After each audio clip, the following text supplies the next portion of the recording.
In our other videos, we have learnt how fractional distillation is used to separate hydrocarbons into fractions with a similar boiling point. In this video, you will learn the names of some of the most important fractions and their uses.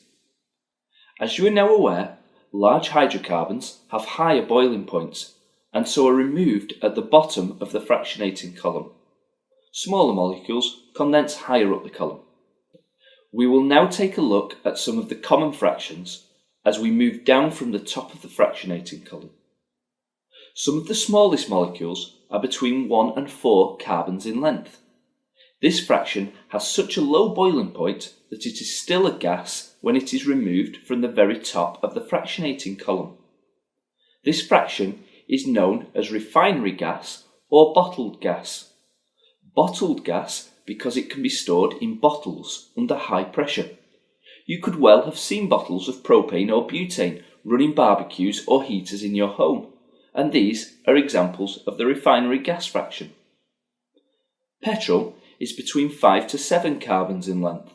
It is still a fraction of small chain hydrocarbons, and therefore these vaporize at a low temperature and are easily ignited.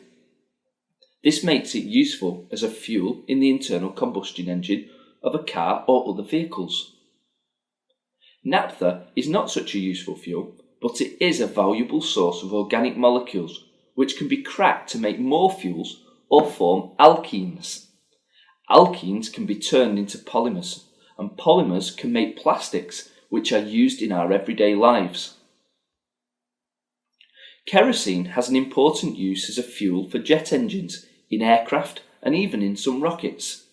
Kerosene is also called paraffin in some parts of the world and is a common fuel burnt in paraffin or kerosene lamps used for lighting. Diesel is the next fraction. It is a common fuel in cars, vans and lorries. It is not as volatile as petrol, and instead of spark ignition, it ignites under compression. Below diesel are the residue fractions. Fuel oil is a fuel used in power stations and ships. Lubricating oil, which sticks to surfaces and reduces friction and protects from rust. And finally, waxes, which along with the oils can be used for polishing surfaces. The very bottom fraction is bitumen. This is a thick black adhesive used on roads, either as the surface finish or combined with stone chippings to create a solid, resistant material. It can also be used to cover roofs due to its waterproofing properties.